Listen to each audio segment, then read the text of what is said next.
Hey,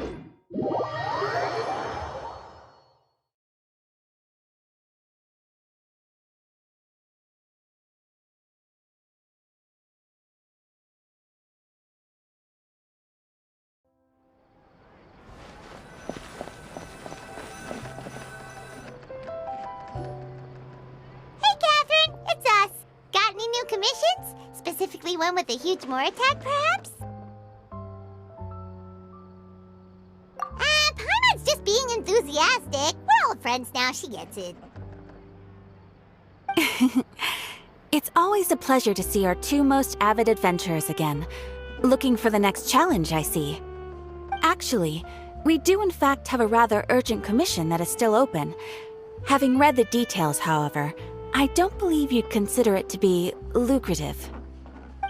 Don't worry about that. We were just kidding. So what's the situation?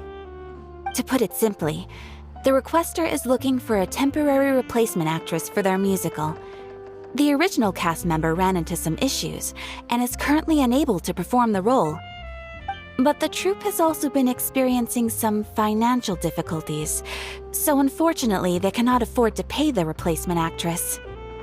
That does sound like a tricky situation. So basically they're looking for a volunteer? That's right. Our adventurers reached out to many actresses, but none of them were willing to take the job. There are only a few days left until the performance. If they can't find someone in time, they'll probably have to postpone the show. And delays tend to create all sorts of new problems. Got it. Oh, this one's a doozy. What do you think, Traveler? Any ideas? Even if we took the commission, neither of us have any experience starring in musicals. If you're interested in helping, why not start by having a chat with the requester? He's right over there. Maybe you can't fill the role yourselves, but you might be able to help him figure out another solution. Maybe there's something he hasn't thought of. Oh, it's that guy, huh? No wonder, he looks like he just ate a sour lemon. Paimon approves! Let's go!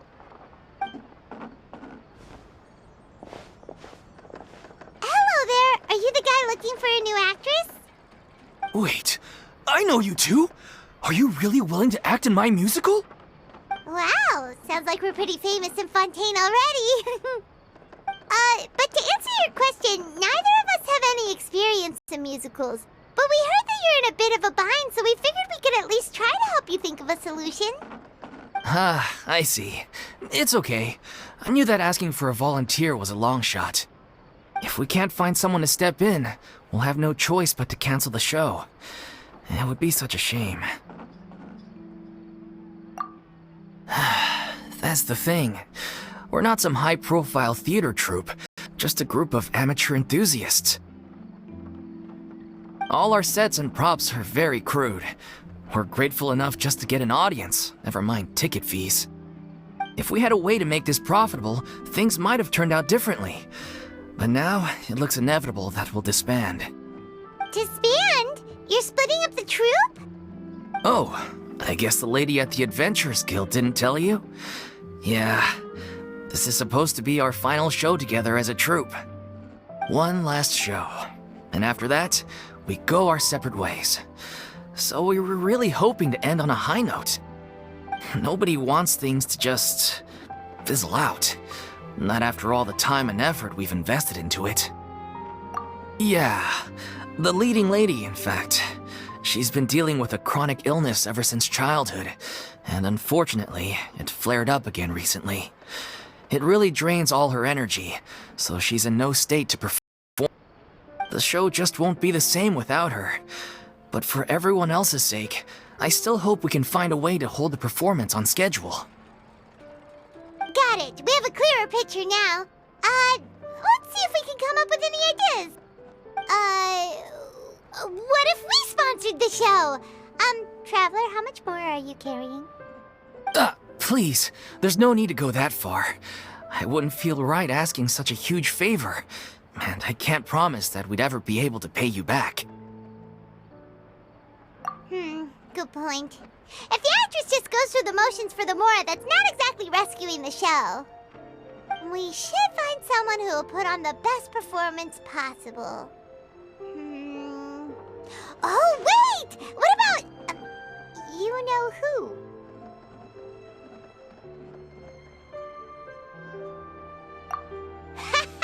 That's how you know we're the best of partners. Anyway, she should have all the free time in the world right now. She's really good at performing, and she was once super popular with the crowd. Performing in a musical should be a piece of cake for her. Who are you thinking of? Sounds like someone famous. Her? You're... That was a joke, right? Nope. Paimon doesn't actually know if she's performed on stage before, but Paimon's pretty confident that she'd be really good at it. You're not wrong there. She has actually performed in a number of big-name shows before. They were one of the reasons she was so popular. But even if she's no longer the Hydro Archon, it's not like she's suddenly a commoner. She's still an idol to many people in Fontaine, including myself. I just think Lady Furina might feel a bit out of place in an amateur troupe like ours. Well, yes, but... Fair enough.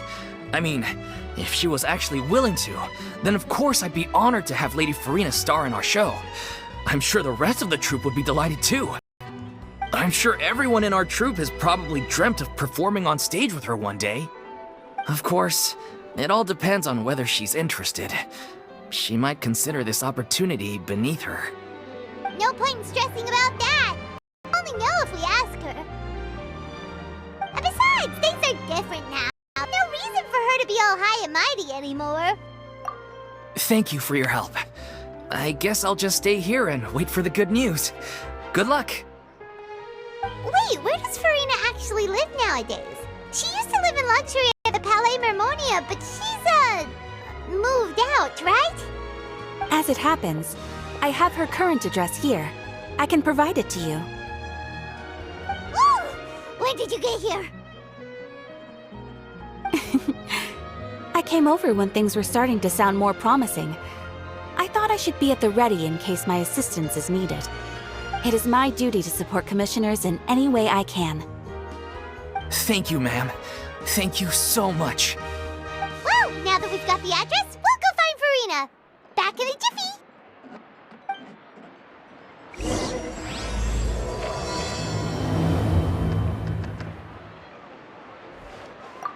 I can't believe they're seriously asking Lady Furina. Seems a little over the top. Try not to worry. May I pour you a glass of water?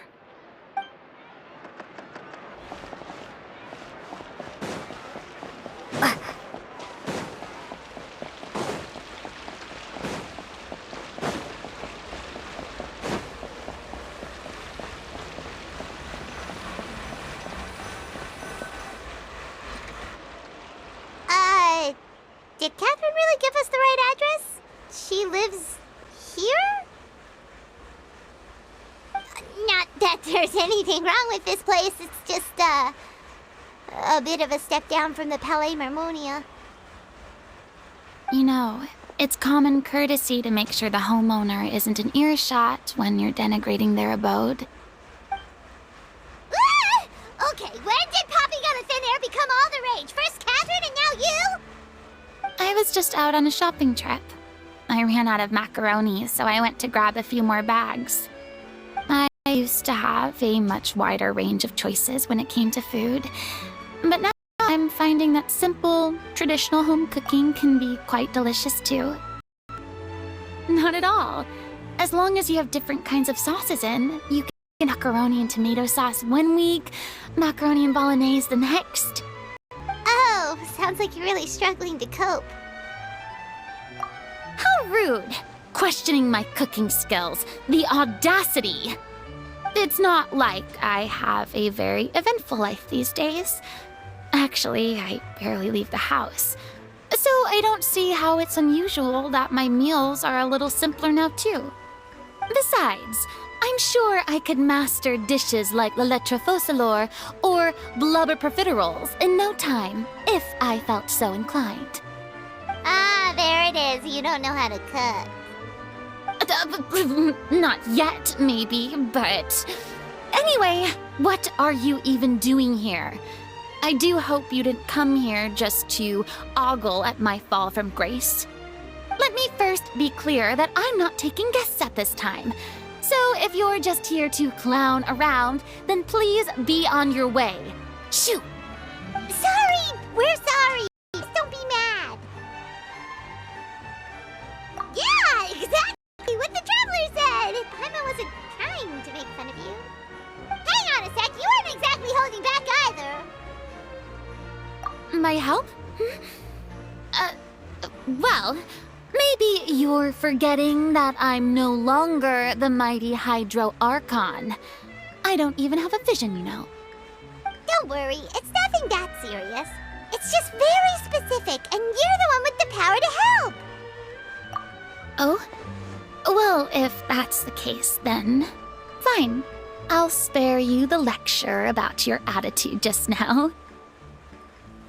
So tell me, what specifically makes this matter so specific? Ah, I see. I knew you couldn't have come all this way just to amuse yourselves at my expense. After all, I was once the brightest star in all of Fontaine, well-versed in all the various performing arts. A mere musical is well within my capabilities. But given the present circumstances, I'm afraid I must regretfully decline your casting request. How come? It sounds like this would be a breeze for you.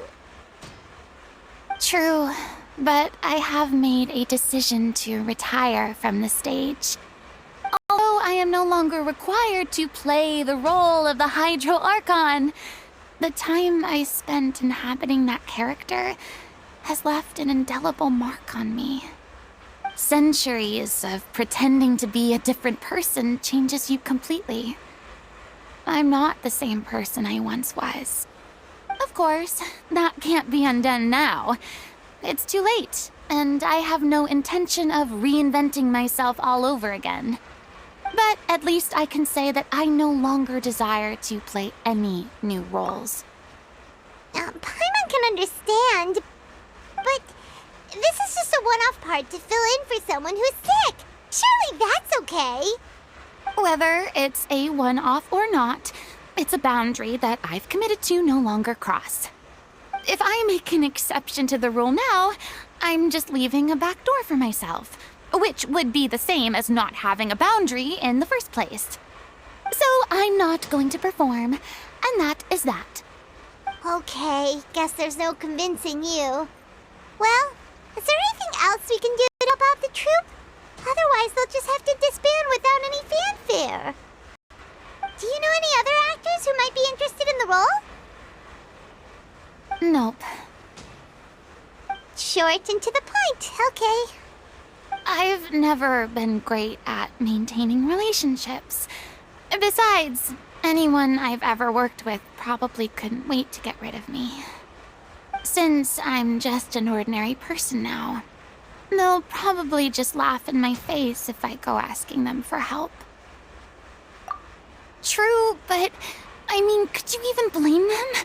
I show up out of the blue, begging and groveling for their help with a show they won't even get paid for?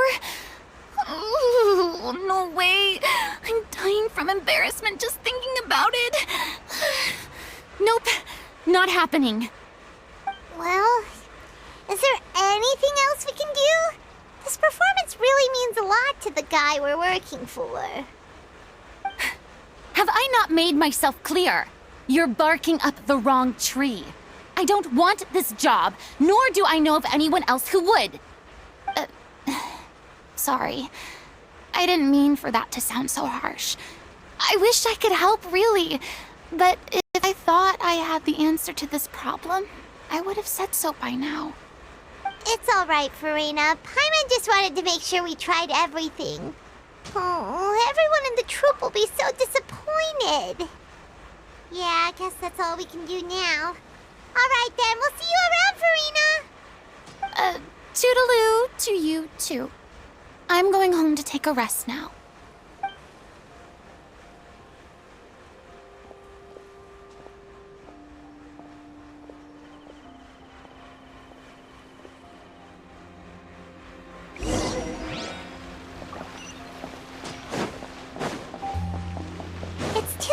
but we have to respect Furina's decision. Maybe the thought of performing brings up too many painful memories now.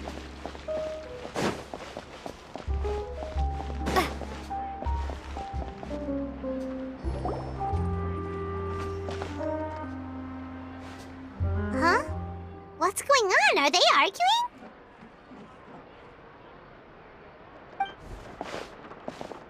That's besides the point. I'll ask you again. Why did you start looking for a replacement without my consent? When did I tell you I'm going to take a step back? You didn't need to say it. We've known each other for how long now? We know the signs. But you never tell us about your illness, even when it's clearly flaring up. And that gives you the right to make a decision on my behalf? Shortly after you left, the troupe's lead actress came to the Adventurers Guild. She believes that she's healthy enough to perform. Excuse me, but can you both take a moment to discuss something else for now? The adventurer assigned to your commission has returned. Sorry, I was just dealing with a little misunderstanding. So, how did your conversation with Furina go? Sadly, it's a no from her. We tried to persuade her, but she wasn't having it. She doesn't want to play the role for personal reasons. I see. Well, circumstances have changed a little, so maybe that's not such bad news after all. You see, our leading lady has just informed me that she's well enough to make it to the show after all. Staging the musical with the full original cast was always the dream, of course. Oh, right! Sounds like everything worked itself out then. Yeah, she'd be livid. We'd get the scolding of a lifetime. Jeez, is Lady Furina really so harsh with people? I'm joking, calm down. So, guess we can consider this case closed now, huh? Despite the fact that we failed to complete the commission, making our brains for ideas on the way back here. Look, there's no point arguing with you about this anymore. You've made yourself very clear, so I'll stop looking for a replacement. This is the last chance we have, though. If your illness flares up again, there won't be time to find anyone to replace you. So, are you absolutely sure you'll be able to handle it? The whole team is putting everything they have into this final performance. We have to make sure it goes ahead. Yes, I'm completely confident. I've been taking a new medication from the doctor, and it's working brilliantly. I'll definitely be able to tough it out until the performance day. I share everyone's desire to commemorate all our years as a troupe with a proper farewell show. So the last thing I want is to be left out. Every one of us thinks of this troupe as their home, myself included. You're right. I'm sorry. I let myself get too worried about the show. I should have asked for your permission first. All's well that ends well. Sounds like the show will go on. Sure.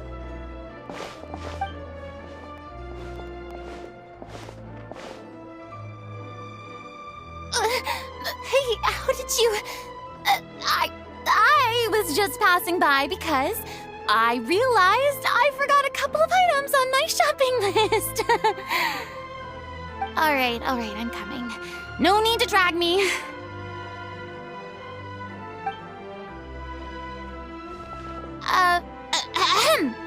Hello, one and all. I couldn't help but overhear your conversation just now. Furina? Didn't you say you were gonna take a rest at home? What are you doing here? I was just ever so slightly concerned about the situation you mentioned. Yes, a teensy bit concerned, that's all. When you came to talk with me earlier, I jumped right to explaining my position and said some strongly worded things. And all before I even had a full grasp of the situation.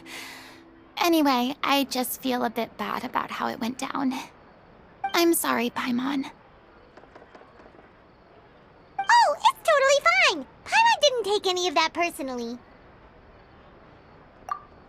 You really have a knack for asking the most uncomfortable questions, don't you? I felt very sheepish, having had a change of heart after flatly refusing you.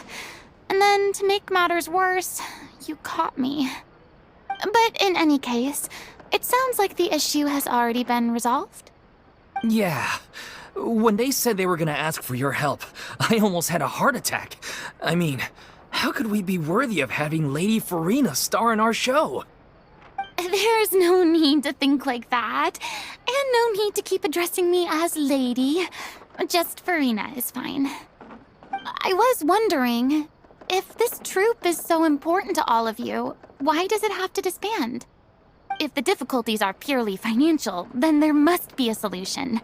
You could put the shows on pause while you look for a sponsor, for instance. Everyone seems so devoted to the troupe. I'm sure if you keep chipping away, you'll find a way through. We all want to believe that, but some things are just beyond our control. Everything's been going downhill ever since we lost our director. She was the heart and soul of our troupe. She kept us going. Her name was O'Reilly, and she was the founder as well as the artistic director of our troupe. And tragically, she was a victim in this serial disappearances case. What? That's actually how I recognized these two. It was all thanks to their efforts that the true culprit was brought to justice. But still, no sentence can bring our director back to us. She was a loyal fan of your performances, Miss Furina. They were what first inspired her to get into musical theater. She rallied many people around her who were destitute or had lost their sense of purpose in life, and convinced them to join her troupe. She wrote her own scripts, acted on stage, and mentored each and every one of us. People loved our performances back then. We seemed to be going from strength to strength. Things were really looking up for us. And then disaster struck. Yeah. After that, the entire troupe fell into disarray. None of us know anything about script writing, let alone how to handle the business side of things. We've been doing the best we can. But despite our efforts, things are slowly but surely falling apart. It's agonizing. But ultimately, we'd rather end things now on our own terms than stick it out to the bitter end and watch all our dreams turn to dust. Oh. What a terrible waste. A gifted artist from humble beginnings who achieved so much and no doubt had much more to give. And then her life was so cruelly taken. I suppose it's fair to say then that this final show, besides being your farewell to the stage, is also your final gift for her? Yes, exactly. We all miss her terribly. Well, good thing I followed the traveler here. After hearing this tragic tale, I can no longer stand by and do nothing. Furina. I know what you're thinking, but I by no means plan to cross the boundary I've set for myself. Besides, they're no longer looking for a replacement anyway. I can, however, provide some artistic guidance from the vantage point of a highly experienced audience member. But only if you feel this is something that would help, of course. Oh, most definitely. We'll take any guidance that you can give. We unfortunately don't have any budget for a consultant, though. Will that be a problem? I don't need any compensation. All I'd ask in return, if you're willing, is that you tell me some more about the life and work of your late director. Something I've begun to realize since my departure from the Opera Epiclese is that there's a lot you don't see when you observe everything from on high. The law only judges criminal behavior and does not weigh human emotion. Its verdict can settle the question of criminal liability, but what about all the unresolved emotions of the parties involved? What happens to them? An interesting answer. But if you ask me, I think all emotion shall ultimately return home to the heart and slowly settle with the passage of time. Take, par exemple, how this troupe pines for their late director. Things such as this I have never witnessed before, and so I should like to observe, perchance to understand. Huh. Still a fan of your old dramatic monologues then, huh? You just want to get back in on the action, don't you? No. This is a completely different situation. Pearls before swine. The name's not Swine, it's Paimon! Would you be willing to join me? Come on, take a break from adventuring to listen to a story. Thank you all so much. Our director was a huge fan of Miss Furina's performances, as of course we all are. Alright, follow me. We'll go to our usual practice space. Please excuse the size. It's a little on the smaller side.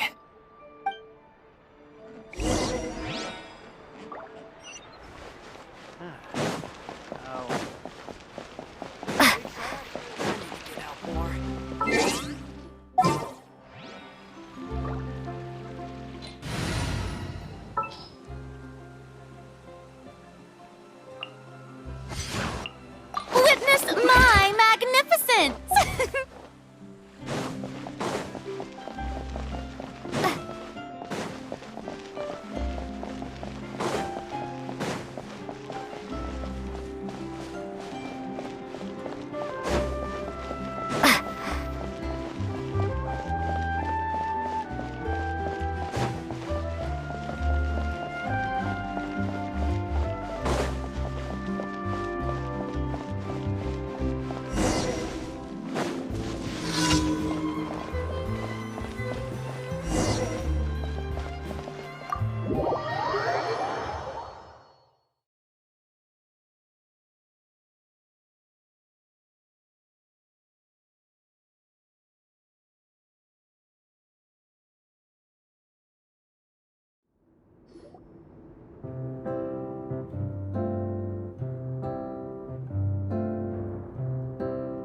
Huh? Lady Furina? What's Lady Furina doing here? Hello all. Allow me to explain. As of today, Miss Furina will be supporting our production of The Little Oceanid in the role of artistic consultant. These two over here are the ones that made it possible. They kindly reached out to Miss Furina on our behalf. I'm sure they need no introduction. You bet! That was the trial of the century! You helped bring our director's murderer to justice. We can't thank you enough. Oh, please don't mention it. We're just here to join in on the fun.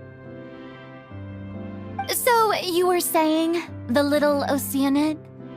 Yeah, that's the name of our final show. It's an unfinished script left behind by our director. One of our greatest regrets is that she never got to complete it. So, if we can bring it to the stage and make it a successful show, we can all take some solace in that. Wait, but if it's not finished, then... Yeah, we've been battling issues on every front trying to realize this dream. Anyway, let me give you a quick summary of what the story's all about. The protagonist of the story is a young Oceanid who transforms herself into human form, despite the protests of her family. She longed to live just like any other human, and sure enough, she found friendship and even love. Everything seemed perfect. But one day, her true identity was exposed, and her world came crashing down around her. So far, so good. A classic tale. What happened after that? That's one of the issues we've been trying to deal with. Unfortunately, this was as far as the director got with her script. We need a proper ending so we can bring this musical to the stage. But people have different opinions on which direction to take it in. We still haven't decided between a happy ending or a true-to-life tragedy. By true to life, you mean the director's sudden disappearance? Yeah, like they say, truth is stranger than fiction. But then there's the question of whether we really want to use the stage to pass our raw pain onto the audience. Exactly. A lot of the time, people come to watch a show just hoping for some light entertainment. We have to consider their emotional stake in this, not just our own. And one last thing. We're still waiting on confirmation from two of our main actors. The first is Lo, who plays the protagonist's lover. He's locked himself away to focus on writing an ending for the script, but the deadline's passed and we still haven't heard from him. The other is Villemont, who plays the main antagonist. He took the director's death pretty hard. Hasn't set foot in the city since. He did write to us, promising that he'll be there for the final performance, but we haven't seen or heard from him since. So we're not really sure what to make of that. Huh. Although, now that we have Miss Furina helping us, maybe we should take the opportunity to get everyone back together. What opportunity? What do you mean? Maybe you're unaware, but your name has always been like a rallying cry for us. Our director was constantly singing your praises. All of us look up to you as a role model. Oh, stop! You're making me all flustered. Although, not in a bad way. I suspect the reason they're dragging their feet is that they have their doubts about whether the show will really go ahead, considering all the issues you've been facing. But one by one, all the obstacles are being removed. Now is the time to rally the troops. Makes sense. Okay, priority number 1, let's check in with Paulo and see where he's at with the ending. He went back to Poisson a few days ago. Said that staying in a friend's home might help him to relax and escape the feeling of isolation. I thought the last thing his friend would want right now would be to take visitors, given that Poisson was flooded not too long ago. But I guess it's the opposite. A friend in need and all that. Yeah, maybe he could use some company. Poisson? Nothing. I suppose my presence will be indispensable if we are to restore his faith in the show. So, allons-y. To Poisson!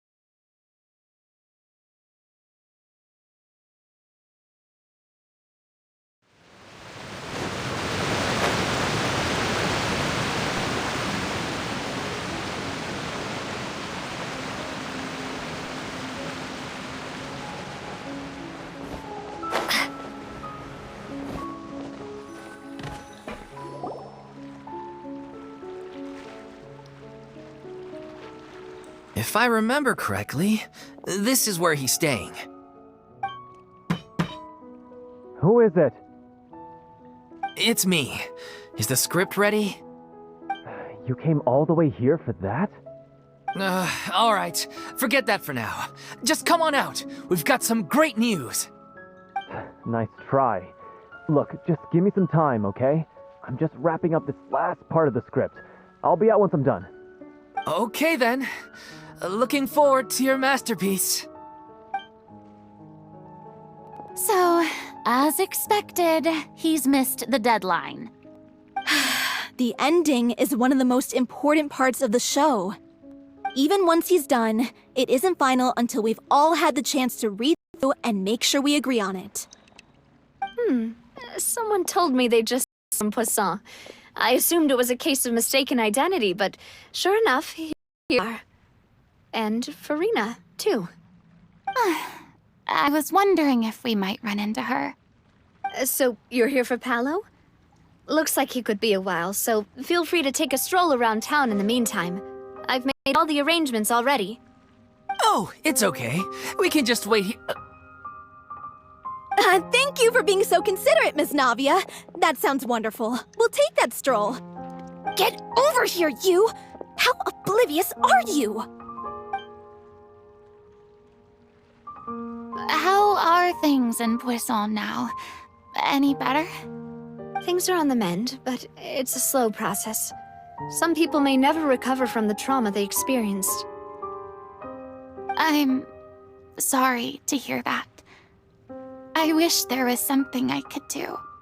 Please, must our conversations take such a depressing turn every time we meet? We all have painful memories, but we don't have to let them cloud everything we do. If you're trying to make a new start, perhaps it's best if you don't bring up the past all the time. Thank you for your words of comfort. You make a very good point. But for now, at least, I think I should stay with the way I'm feeling for a while longer. It's okay. These things take time. Moving on from a painful experience is easier said than done. Which brings me to why I'm here. I thought you should probably know that not everyone here is ready to forgive and forget after the Hydro Archon's inaction in the face of catastrophe. To avoid upsetting the peace, I told the townspeople that everyone here is a member of the theater troupe, and that you are just an actress playing the role of Furina. It's not a perfect solution, but hopefully it means you won't have to lie low while you're here.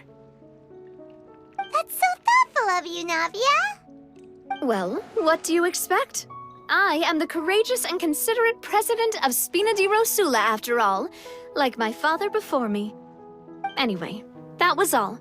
Look after her now. Off we go then.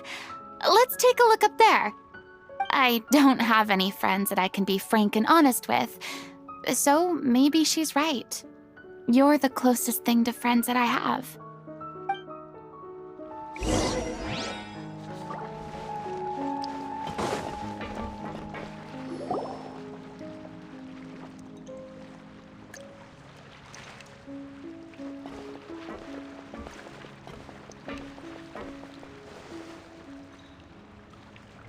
I'm so grateful that Miss Navia was so understanding.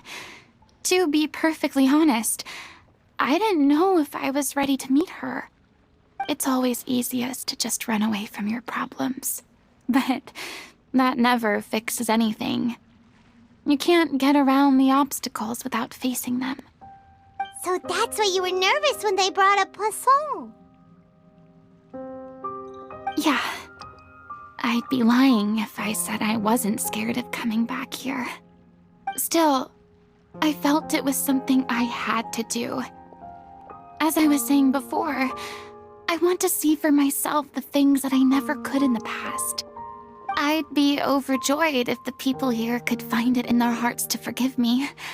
But they're more likely to unleash a tirade of vitriol against me, which, of course, I completely understand and accept. Yeah, I can tell people are watching me.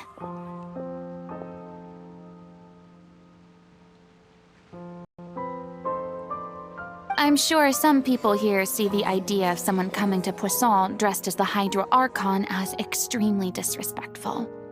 I used to be terrified of the gaze of other people, especially when they had suspicion or resentment in their eyes. I guess I wasn't quite ready for this after all. I'm not surprised you're making yourself go through all of this. What do you mean by that? You expected me to just keep running and hiding from my responsibility forever? Look! There seems to be a crowd gathering over there. Probably time we made a move. How about we check out Spina di Rosula's ship? We should have a view of the whole of Poisson from there.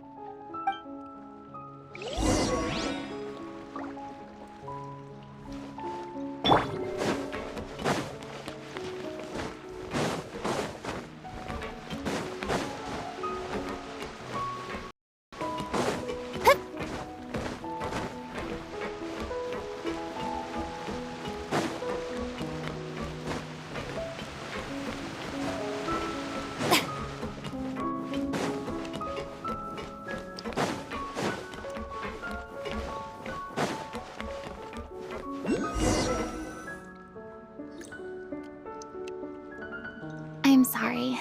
You probably just wanted a relaxing stroll, and here I am dumping all this heavy stuff on you. We don't mind. It's actually refreshing to see a different side of you. Great. Well, I appreciate your company, so please don't disappear just yet. I don't know whether you can tell, but the years of suffering and loneliness aren't the only reason I have a hard time facing up to who I used to be.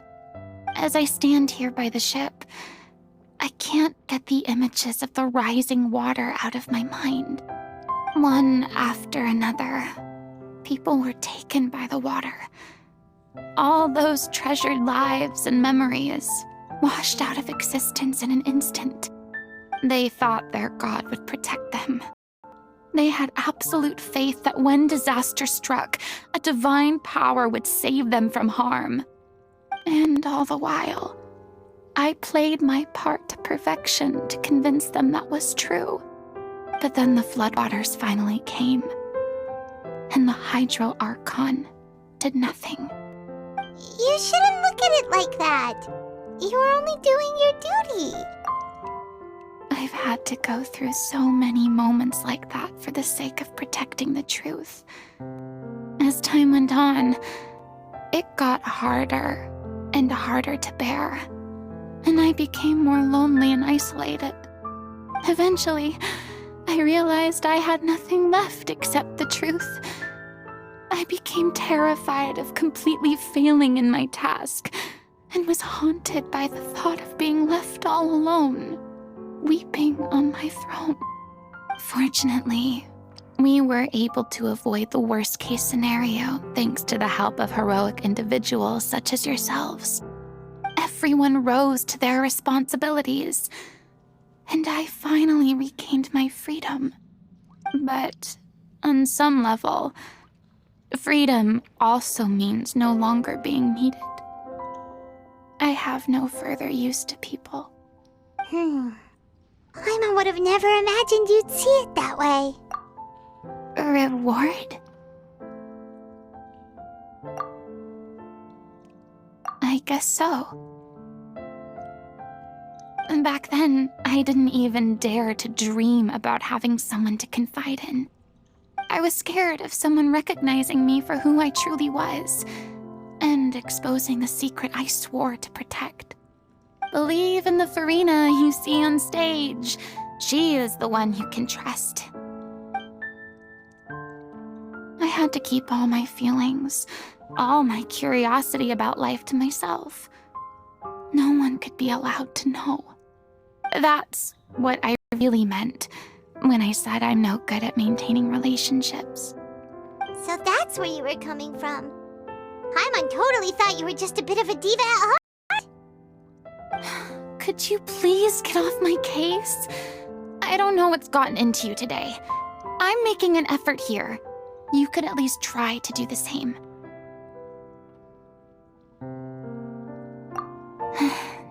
I do. I once had nothing but the truth, and now I'm finally free to live my own life again. And even though I have no idea where I'm going right now, at least the choice is in my hands. All right, it's about time to head back. Paulo should have finished the ending by now. Sure. Okay, let's head back and check it out.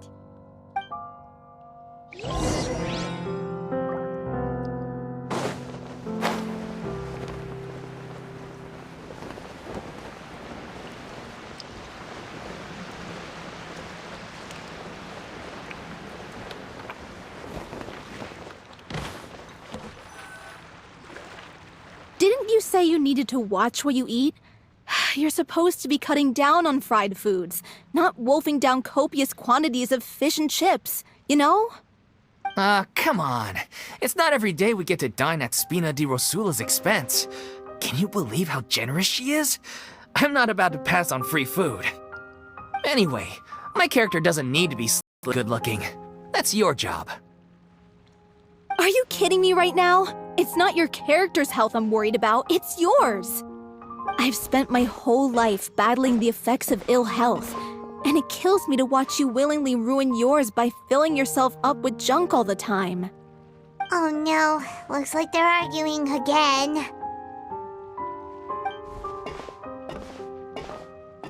We're back! Could you maybe put your differences aside for a moment?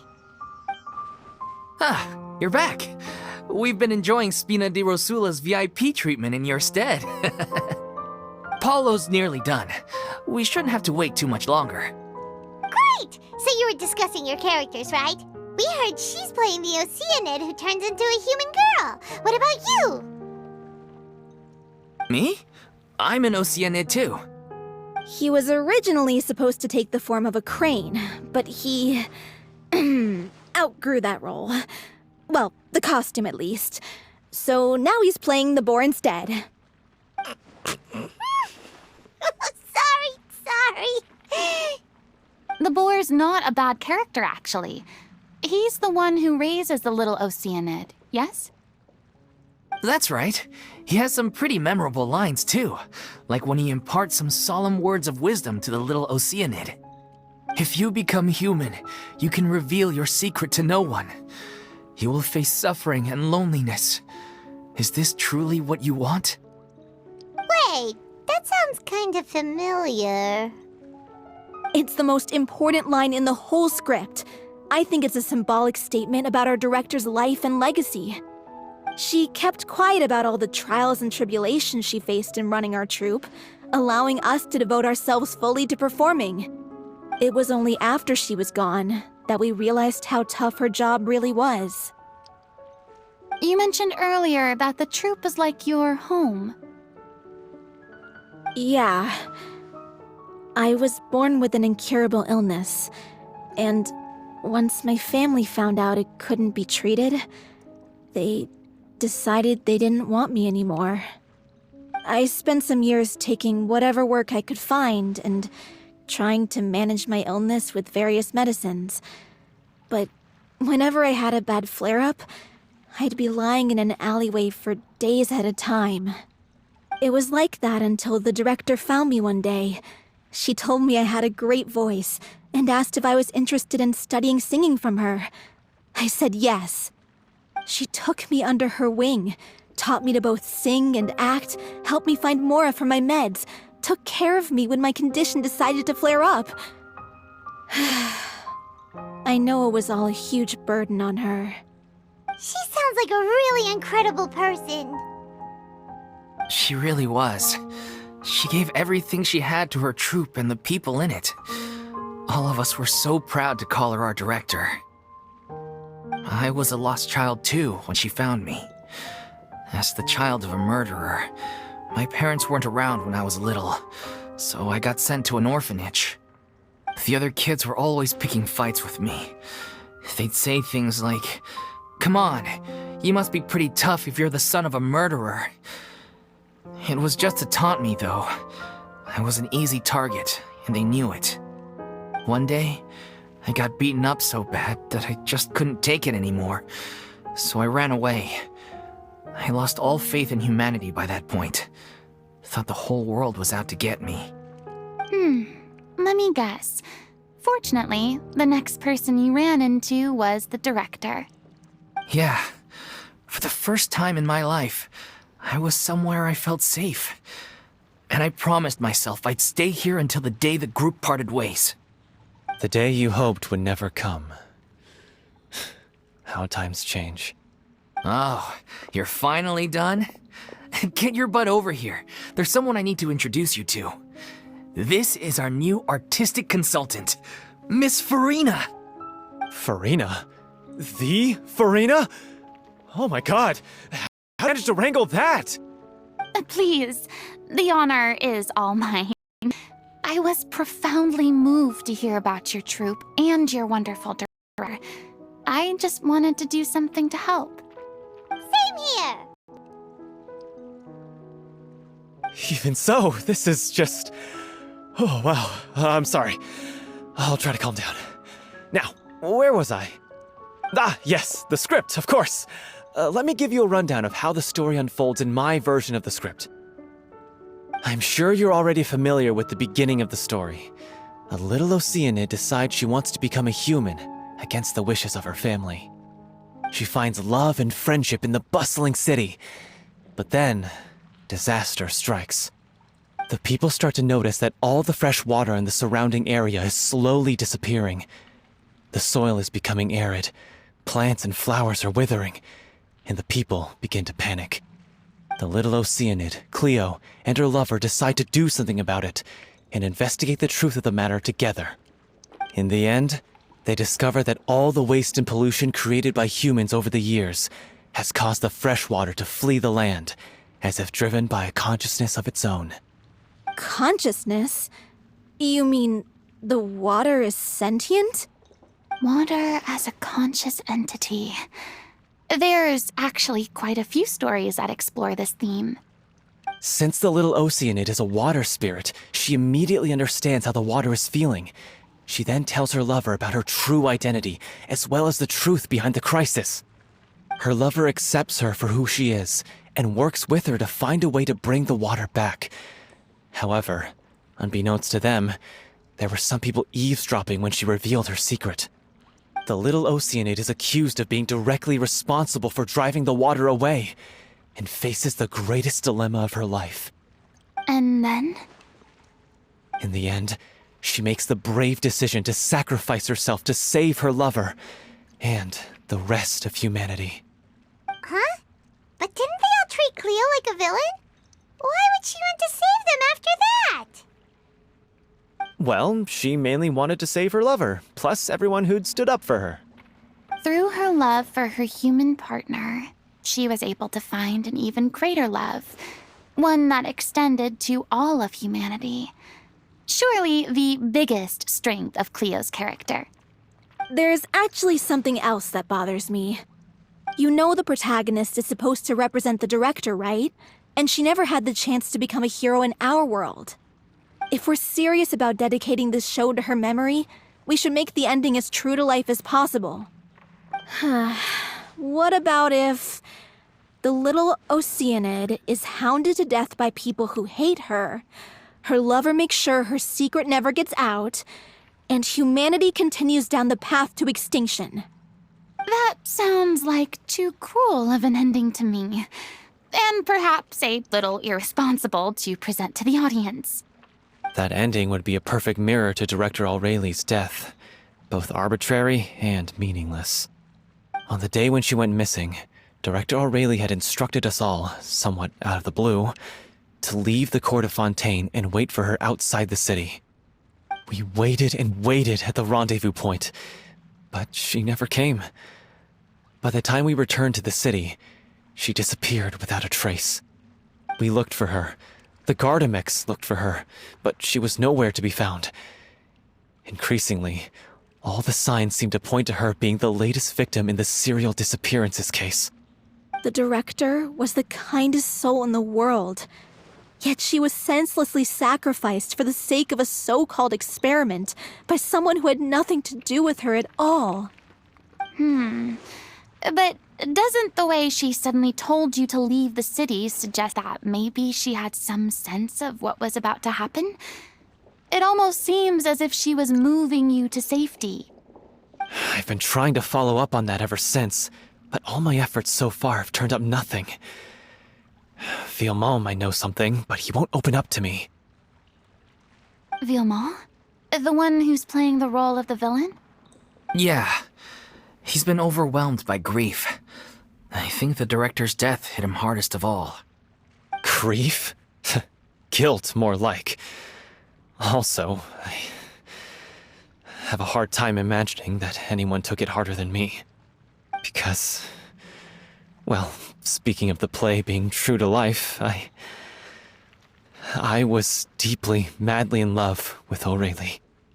What? You kept that one quiet. It's time to be upfront with you all. No more keeping secrets from each other. We'll never be agree on the ending if we can't be honest about how we feel. I did tell her how I felt once, but she turned me down pretty much straight away. She said that we were all like brothers and sisters to her, and she'd never considered us as potential romantic partners. Not that it came as a shock or anything. It was what I was expecting to hear. So I told her I'd always be there for the troupe, and I'd always be there for her. I said, maybe one day in the future, when everyone's settled into their own lives and on the up and up, and managing the troupe no longer required her constant attention, well, maybe then she could reconsider what she really wanted in her life. And now, that day will never come. Oh, Paulo. So if I'm the one writing this ending, then I'm gonna make sure it does right by O'Reilly. I won't let anyone get in the way of that. In that case, you have to straighten things out with Vilmont once and for all, face to face. We've all had our differences of opinion over the ending, but those two have never seen eye to eye on anything. One of them has to compromise if we're ever going to reach a final decision. Well, if that's where we're at, looks like it's time to go visit Vilmont. Are you ready to face the truth? Honestly, I'm slightly terrified. But for the sake of our final performance, I'll do whatever it takes. Funny you should ask, though. You really do get what I'm going through right now. I certainly do. Come on, everyone. Allons-y!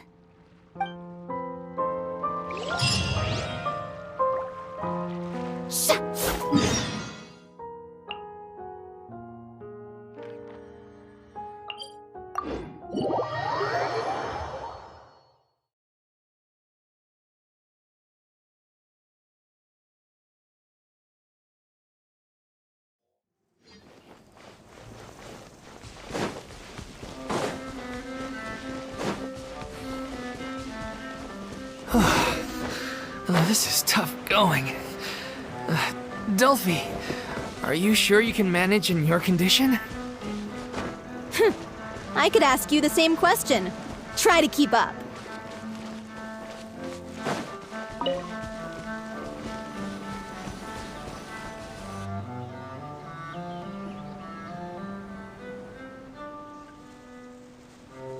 Ugh, as if this journey wasn't tough enough already without a roadblock.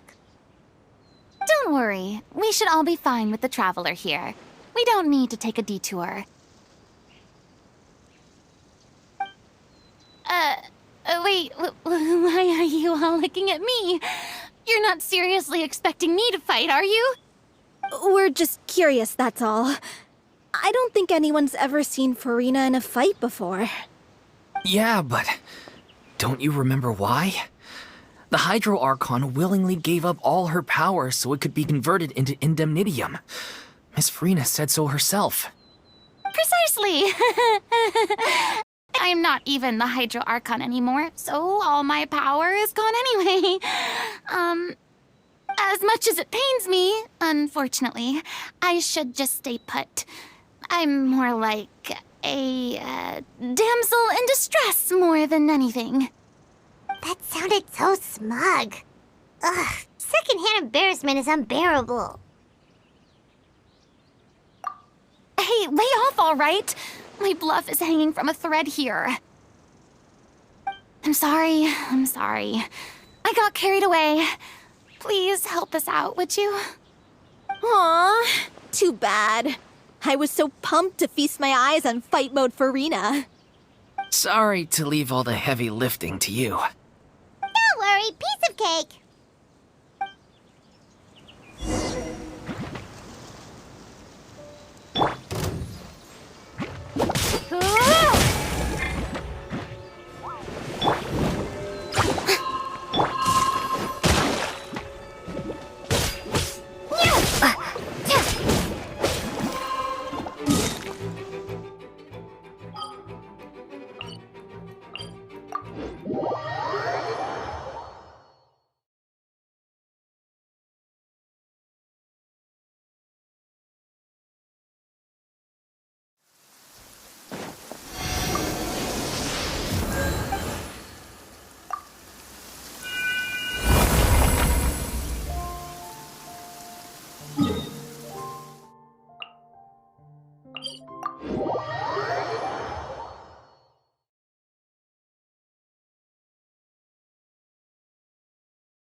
live up to your reputation.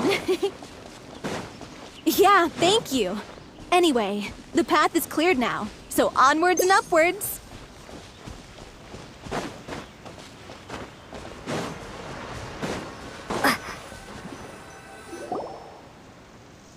Vilma, are you there? Huh? Oh, it's you guys. Wait, what's Lady Furina doing here? I can explain.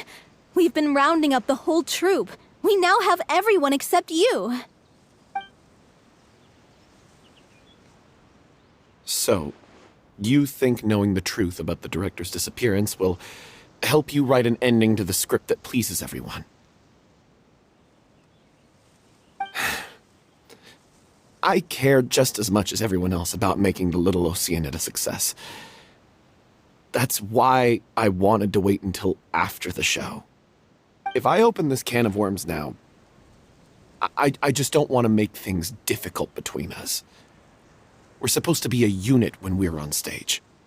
Vilma, avoiding the truth will not help anyone. Unless you mean to suggest that Aurelie's death had something to do with you. I don't want to talk about it. Listen, Vilma. I used to think that my love for Aurelie was a point of shame. I never brought it up to anyone. But now, I've made up my mind to put it all on the table. I'm prepared to face everything, to sacrifice everything for the sake of the show. The Little Oceanid cannot be complete unless we do justice to Aurelie on an emotional level. This is why people think of you as not being the smart one. As you all know already, the troupe was kept afloat not from ticket sales, but donations from the audience. Of course, that was nowhere near enough. We took on side jobs when we weren't performing, but even then, the troupe's financial situation was pretty dire. So, anyway, one day after a show, a merchant came to me and offered us a huge sponsorship. In return, we just had to provide the audience with their drinks during performances. It seemed like a win-win, so I said yes to it on the spot without consulting the director. It was only when the merchant came to deliver the goods that I realized the drink in question was synth. Isn't that the drink peddled by the culprit behind the serial disappearances case? I freaked out when I saw the boxes. And I told the director everything right away. She was completely shocked as well. But she didn't reprimand me for making the decision without consulting her. Instead, she contacted the merchant and stated that the troupe could not agree to this collaboration. The merchant was furious, berated us for going back on our word, and threatened to sue us for damages. The amount was astronomical. There was no way we'd be able to pay. And then? I was going to sort it on my own, but the director stopped me. She said that this was an issue for the whole troupe, and it wasn't my fault. But things only got worse from there. The synth merchant just wouldn't let up, and then suddenly the director told us all to leave the city one day. I knew then that things must have reached a boiling point. I admit this whole thing was my mistake. I didn't dare to tell any of you the truth back then, and after the director disappeared, I was even more afraid to say anything.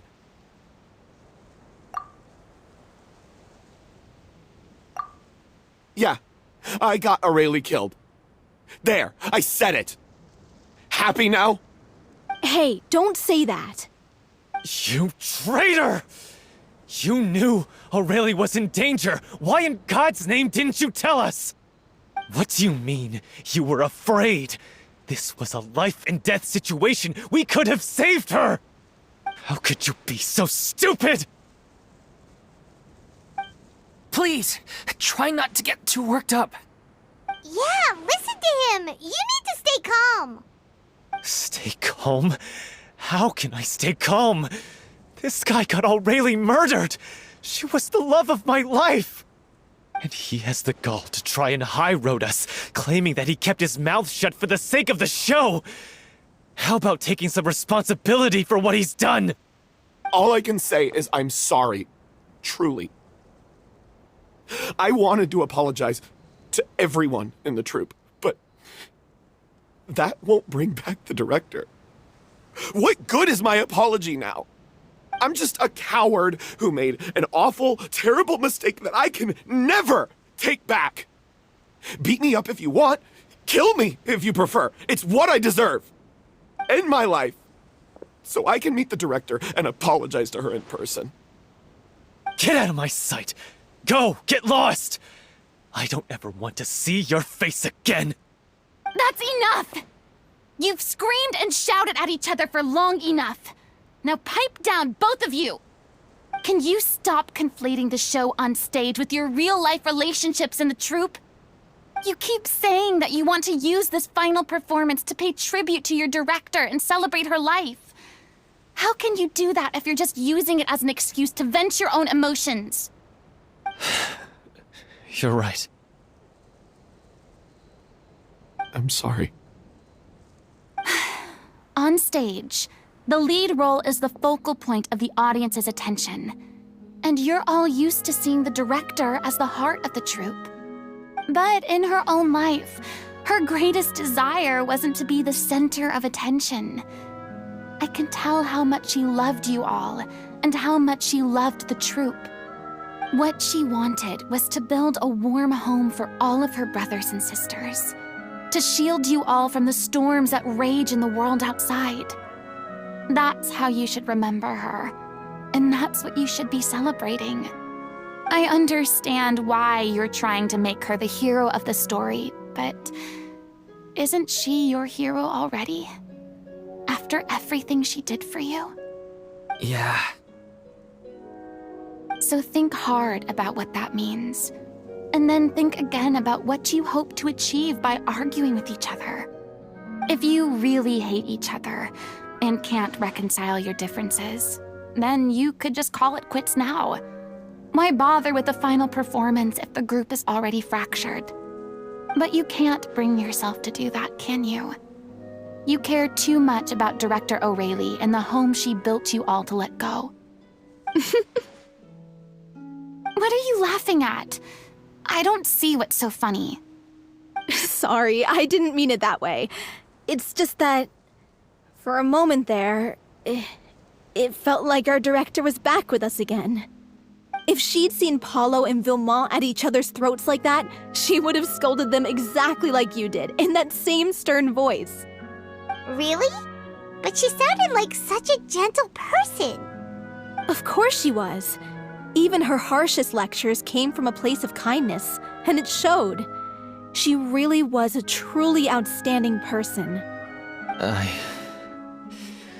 What you said, it really puts everything into perspective. I'm truly sorry. I really meant for this to be a genuine apology, but I ended up making it all about me and my self-pity. It's all right. Let's save all this for after the performance. So, the ending. What are we gonna do about it? Clearly, everyone needs to take a step back for now and reflect on what really matters. When emotions are running high, things get lost in the fray. The end of the story needs to focus back on O'Reilly herself. She's the true star of the show. What do you mean? The Traveler is right.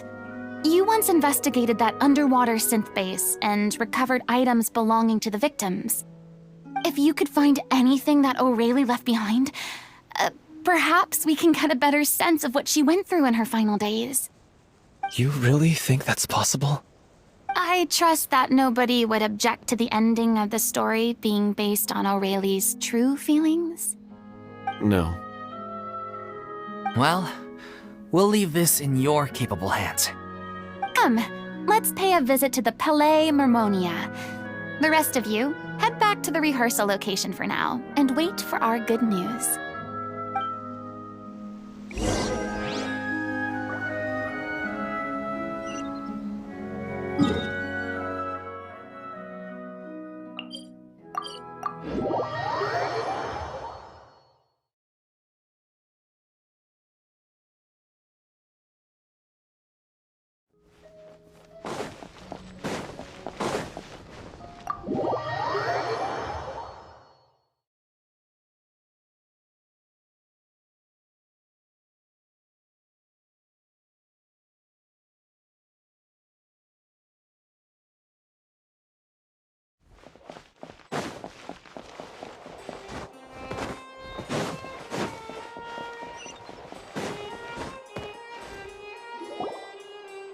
You want to review some recovered items connected to victims of the serial disappearances case? But, that case has been closed for quite a while now. Still, since you were the ones who discovered and submitted the evidence in the first place, you don't actually have to submit an application. Okay, please hold on. I'll have someone dig them out.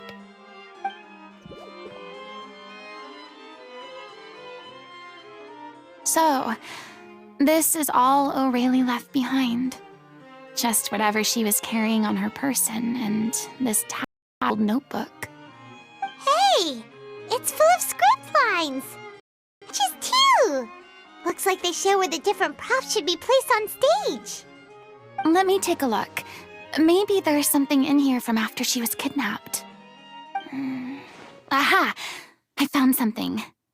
To whoever discovers this diary. Let's see. Looks like she kept a detailed record of her captor's actions. She even mentions the truth behind the experiments on dissolving young women. If we'd had the chance to examine this notebook carefully back then, it would have been a conclusive piece of evidence proving Vacher's guilt. Vacher took so many lives. It's still so unthinkable how many victims he had. I guess O'Reilly must have written all of this down in the hope that her records would one day be of use to investigators. Wait, it cuts off. Her handwriting here gets patchier and more illegible by the line. She probably didn't have much strength left. Her final words are... I'll let you read them for yourselves.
She was so terrified. She may have been a mighty hero in the eyes of her troop, but at the end of the day, she was only human. I can't bear to think how painful and lonely her final days must have been. Wait. This part on the last page sounds strangely familiar.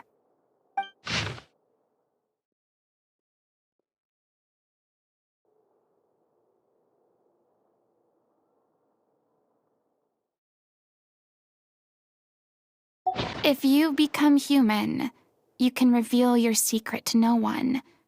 You will face suffering and loneliness. Is this still what you want? Isn't that the most important line in the Little Oceanid?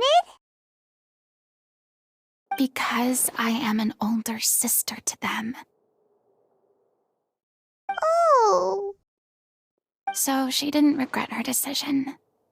Even as she sat in silence, waiting for death to come.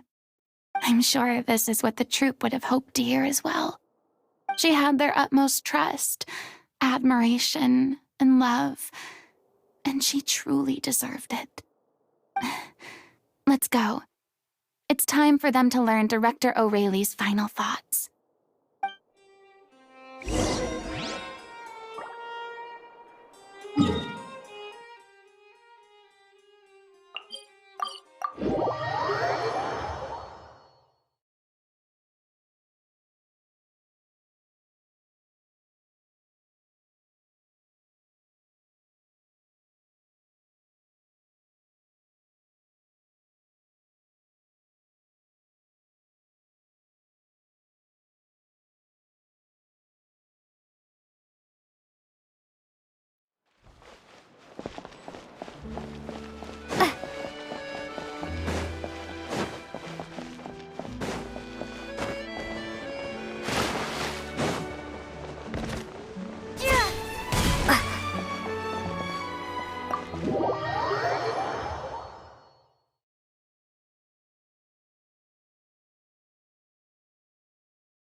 She deserves a hero's farewell. If that's the only way to convey to the audience the courage and selflessness that she showed in the face of death, then it's a meaningful way to end the story. Even in the last moments of her life, she was still leaving a trail for others to follow. She did her best to protect as many people as possible, even if it meant sacrificing herself. We know what choice our little Oceanid would have made now. I don't think any more discussion is necessary. Well, Vilmont, if we put the past aside for now, do you think you can bring yourself to go ahead with the show? I will channel all my regret and put it into my performance, to make this a show worthy of our director. I ask for your forgiveness, and you don't need to worry about my feelings. This final farewell show should be about Director Aurelie and her alone. Then it seems like we've reached a consensus. I have a feeling that this will turn out to be the most mesmerizing performance of your lives. Really? How can you be so sure when you've never even seen them perform before? Don't underestimate my experience. After watching a countless number of musicals, I've learned one important thing. If you want to move the audience with your music, you must fully commit and immerse yourself in your role, pouring all your emotion into your performance.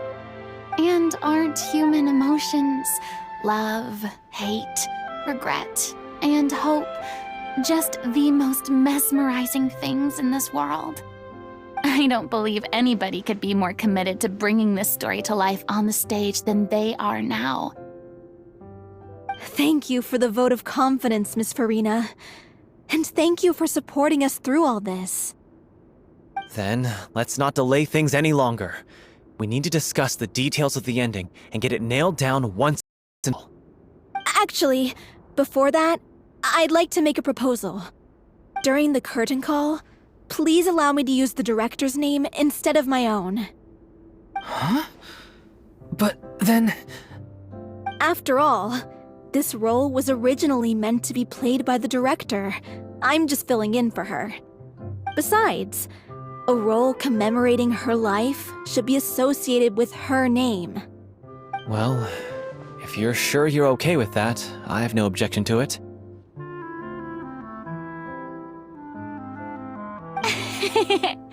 Now we're talking like a serious acting troupe. All right, I'll leave you to fine-tune your musical while I go and procure a stage. Procure a stage? Oh, it's okay. Our usual place doesn't need a reservation. That place? Oh, don't be silly.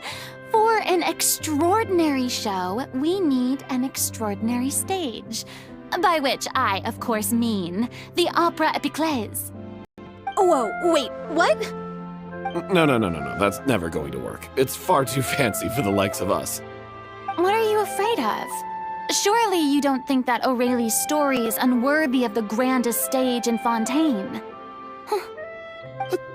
No, though that's not what I meant. It is supposed to be your grand finale, right? I have no problem with it then. How about the rest of you?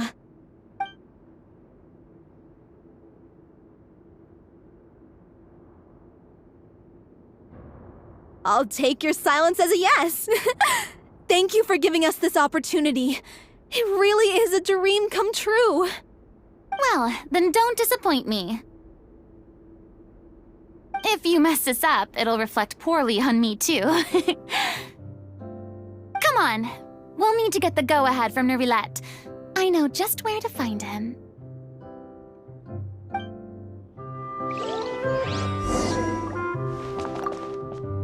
First Miss Furina, now the Opera Epiclese?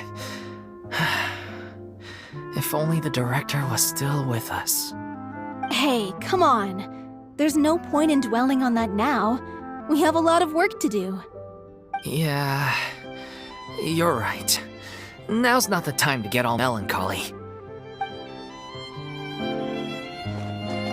During the final scene, maybe we should stop the music just before Cleo takes the stage.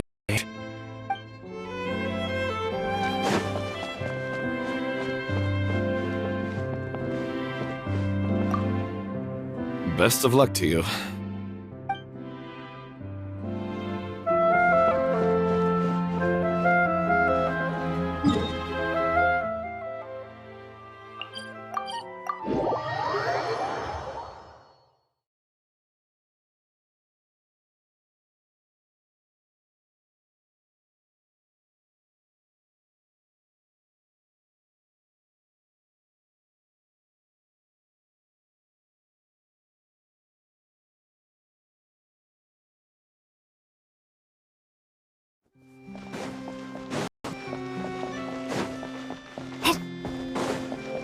Hey, that looks like I guessed right.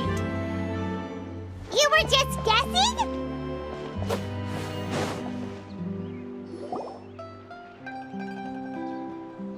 I knew you'd be here.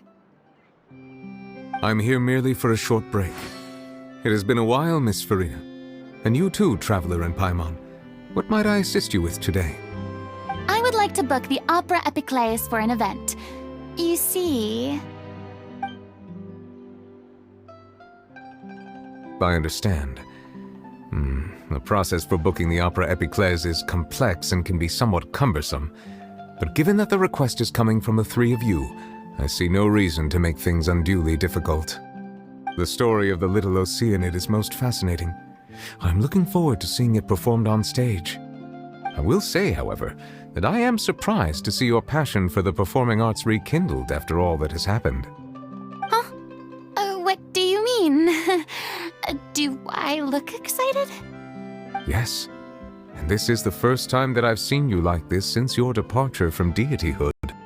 At first, I just felt bad about rejecting them. So I wanted to learn a little bit more about their situation. But one thing led to her and... well, here we are. In the past, we sat in our high chairs in the court, giving our opinions on isolated cases, all while knowing very little about the human stories behind each and every one. Maybe it's because I finally become an ordinary person and gained my freedom, but I've developed a great sense of curiosity about their lives. I am truly delighted to see you find a new lease on life. Now that you've regained some confidence, have you had any thoughts regarding a return to the stage? Why would you suddenly ask a question like that? Well, if the Little Oceanid turns out to be a great success, it will no doubt become a classic. Many theater companies are certain to add it to their repertoire. The experiences and decisions of the protagonist, Cleo, are all modeled after your own. Naturally, this makes you eminently suited to playing the leading role. It would truly be a shame if you did not take this opportunity to allow audiences to enjoy your outstanding acting talents once more. Haven't I already made myself clear? I won't act or perform in any role ever again. No exceptions. Nor do I think it is any great shame. There is no lack of fine actors or inspirational stories, either on or off the stage. This experience is a case in point. I feel like I've learned a lot, and it has already been well worth the price of admission.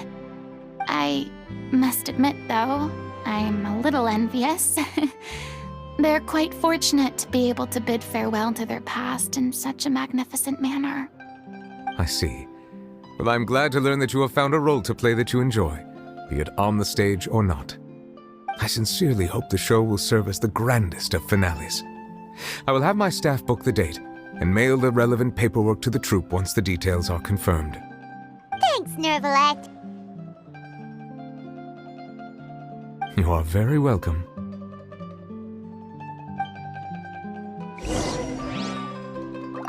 Many people were once enthralled by Lady Furina's performances, myself included. I hope that one day she'll be able to understand that our appreciation was always sincere.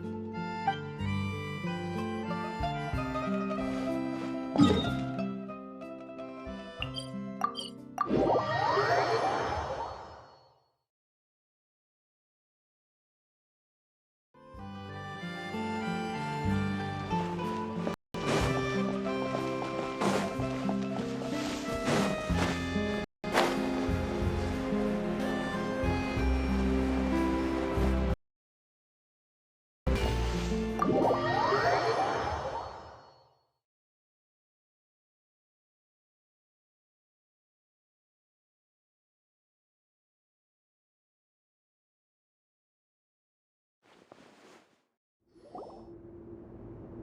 news, everyone! It's done. The opera epiclese is booked. Thanks to my eloquent and impassioned speech, Monsieur Neuvillette was moved to provide us with a fitting stage for this special performance. We've had to fight every step of the way for this opportunity, but we now have all of the ingredients necessary to stage a truly spectacular performance. A touching story, a magnificent venue, and last but not least, a passionate and dedicated cast. Now, let's work together and make this show the best it can be. This is truly wonderful. The sooner we can finalize the ending, the more time we'll have to rehearse. Fiamma and I just went over some parts of the script and tweaked a few things. I think it's really going to resonate with the audience now. Wow, you two had a constructive conversation? That's great! Communication is vital to any good performance. Look at us! We've come so far.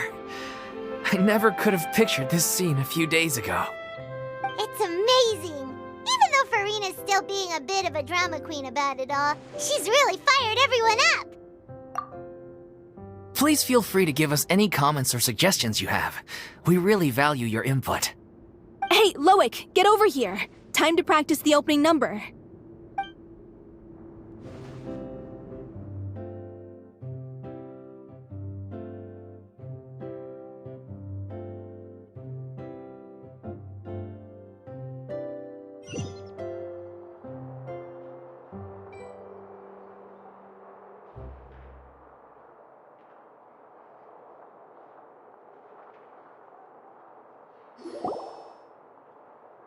Cursed Cleo. She stole the waters of life from us. She's a fraud, and she must pay for her crimes. This has nothing to do with her. The ignorance and hatred of our people is to blame. How can we hope to win back the water's favor if we don't change our ways? This guy could be useful. Take him hostage. If Cleo wants him back, she'll have to show herself. Leave this place, oh little Oceanid, and never, ever look back!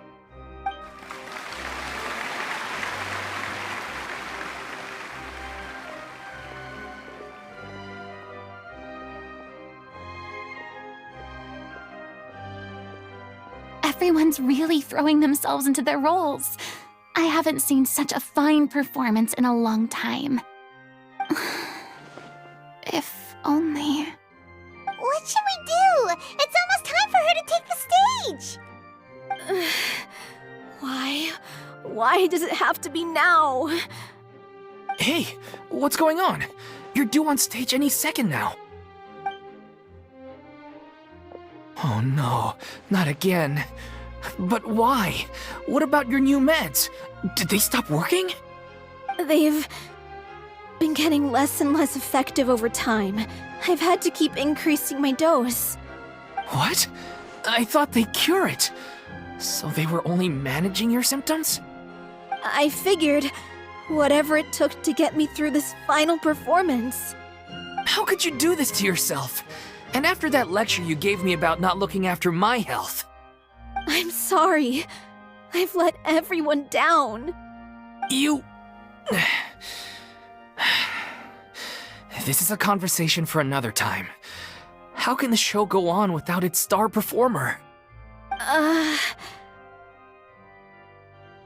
Miss Furina, I'd like to make a request of you. Say no more. If you're sick, you need to rest. I know what you're going to ask. Loic, your character has no more scenes, correct? Oh, yeah. I think my scenes are all done. Although, I do have one more line. But I guess another guy in the troupe with a similar voice register could take it. Why? Please take Delphi back to her place to rest. I'll sing the finale. From the sublime to the ridiculous. After all that, everything's come full circle. Thank you, Miss Furina. I'm so sorry to put you in this position after everything you said. Never mind. What's done is done. It's really my own fault for getting in too deep. No one likes regrets, myself included. Leave it to me. I've watched you rehearse so many times that I've learned Cleo's part by heart. I do not doubt your acting skills, but please allow me to ask just one more question. After all, this show is dedicated to the life and legacy of our director. What, in your opinion, is the reason Cleo shines so brightly? It's her pure heart. Despite all the pain and loneliness she had to endure, she never once stopped believing in the beauty in this world. Well said. I leave Director O'Reilly in your hands.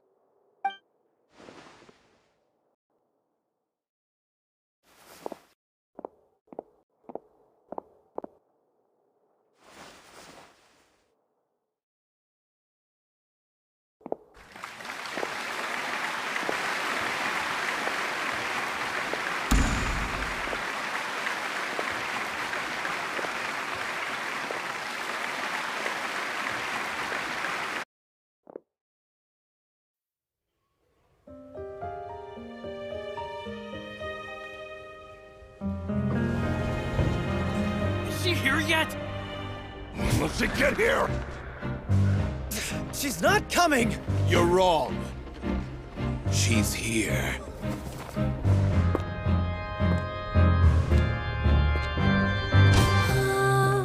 Si je pouvais vivre dans l'eau, le monde serait-il plus beau? Me pardonneras-tu, ô chère mère? L'eau dans son courant fait danser nos vies, et la cité elle est nourrie, ainsi que toi, mon doux amour. But what about your wish? My wish.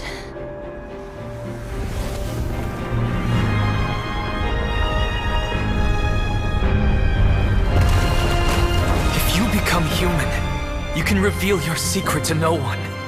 You will face suffering and loneliness. Is this truly what you want?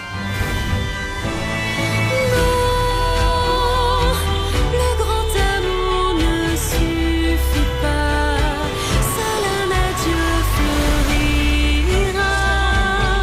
C'est notre histoire de vie, douce et amère. Moi, je serai toujours là, à voir le monde et sa beauté, et ça ne changera jamais, jamais.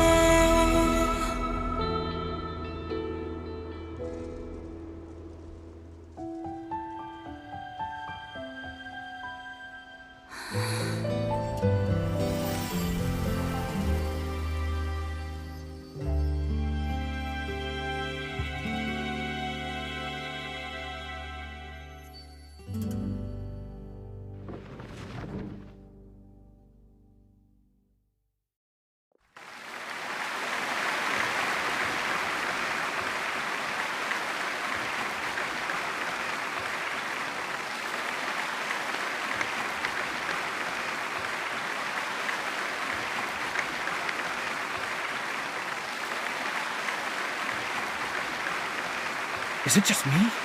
Or was that Lady Furina on the stage just now?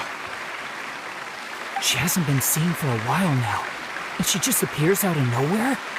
Gotta say, though, her acting skills are as superb as ever. The little Oceanid, Cleo, played by Aurélie Fumont.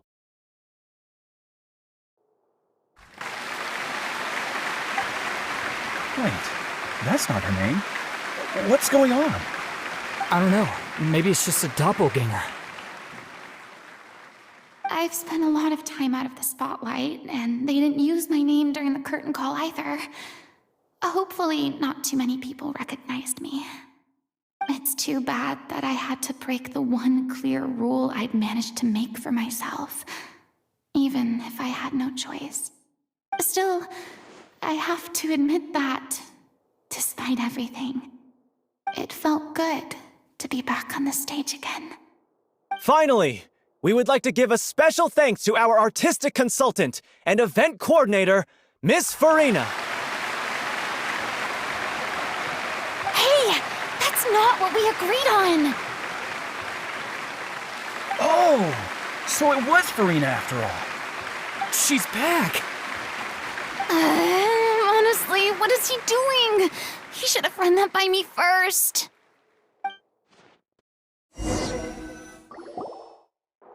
All right, calm down. Don't be mad. This was a group decision. We just didn't want your contributions to go unacknowledged.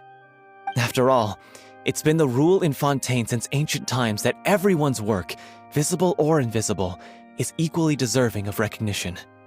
Yes, I know the rule, but it should still be applied on a case-by-case basis. I wasn't ready for this yet. It's no big deal. What's the worst that could happen? Oh, yeah? Well, since you think it's so easy, you can sign them for me. This is a great chat and all, but can we talk about that crazy thing that happened during the show? It nearly gave Paimon a heart attack. Paimon flew over to where she was supposed to be and was about to drop the prop vision, and then suddenly, a real one popped out of thin air! Oh, that. I've got no idea what happened there either. But hey, it worked pretty well, didn't it? I'll bet the audience has never seen such a realistic prop. Wait, what about Dolphy? I wonder how she's doing. Oh, let's go check on her as soon as we finish clearing the stage. Yes. Plus, she'll definitely want to hear how the end of the show went. If nothing else, we can safely say that we accomplished what we set out to do.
Ah, you're back. She's doing okay. Her condition stabilized after taking some of her original medication. From experience, though, I'd say she still needs a few more days of rest. How did the performance go? Was it a success? Did the audience like it? You'll be glad to know it was fantastic! Also, you're not gonna believe what happened while Furina was on the stage. You'll probably be able to read all about it in the Steambird first thing tomorrow morning. That's wonderful. I'm so sorry I failed to see it through to the end. I guess I was wrong to try and tough it out to begin with. No, don't worry about it. Like they told me after announcing my name during the curtain call, everyone's work deserves recognition. Even though you couldn't see it through to the final scene, the audience was very impressed by your performance. It's safe to say that you made your mark on this memorial show. Well, one way or another, we did it. I've had bad luck ever since I was born, so I never expect things to go smoothly in life. I'm just happy to know that we went out on a high note. That's all that matters. Blaming your bad luck again, are we? Maybe if you didn't push yourself past your limits so much, your illness wouldn't be flaring up all the time. Oh, don't you start. I don't have the energy to argue with you right now. Aw, you two clearly care a lot about each other. I don't know what you're talking about. You mean we never stop arguing with each other?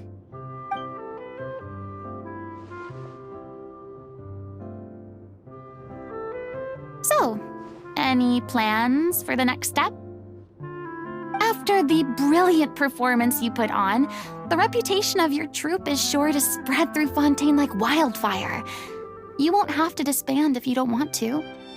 You could capitalize on the rave reviews and license out the Little Oceanid to the bigger theater troupes out there. That would do wonders for your financial situation. No, we should still disband. Yeah, it's what we all agreed to. After all that's happened, I should give you guys some space. But maybe our paths will cross again one day. Hey, don't just walk off!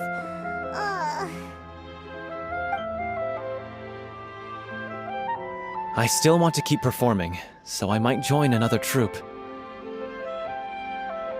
After watching Miss Furina's performance, I think I'm starting to understand our director's infatuation with musicals. You should do it. It suits you. I'd originally hoped to keep performing too, but I don't know if my health will allow me to. Oh, so now you finally got your priorities in order. I guess I'll hold off until you've properly recovered as well. What about you, Miss Furina? Any future plans? Well, frankly, I think a return to obscurity is no longer an option for me. I'm sure a slew of consultancy requests will hound me wherever I go, until I finally acquiesce. You rather sealed my fate there with your special thanks at the end of the show. Sorry. It's quite all right. No need to apologize. What I meant to say is that this whole experience has shown me that perhaps I'm not as averse to a return to the stage as I'd previously imagined. Maybe Nervillette was right.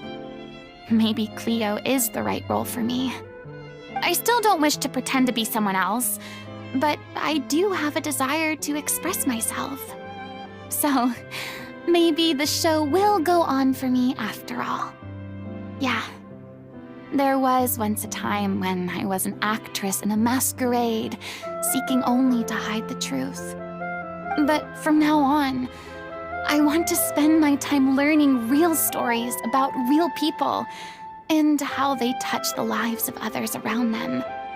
I want to watch them blossom and wither, see them refined on the page, retold on the stage, and remembered long into the future. I'm sure this is what captivated director O'Reilly as well. Sounds like you're ready to stop running from your true calling.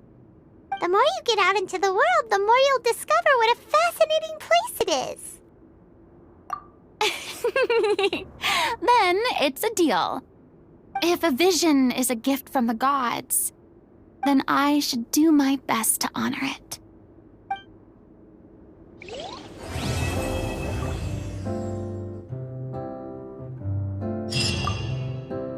It's ironic to think that in my whole time as a god, I could only ever dream of receiving this kind of power.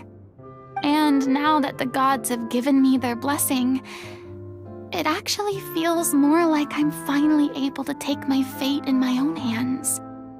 Is that how humans feel about it as well?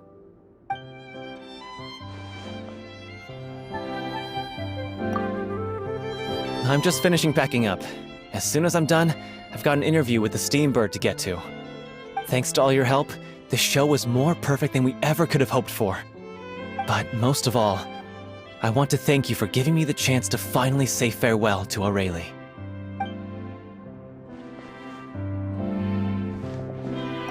I mean, of course I have some regrets, but There'll be plenty of opportunities in the future for us to tell the stories that we want on stage.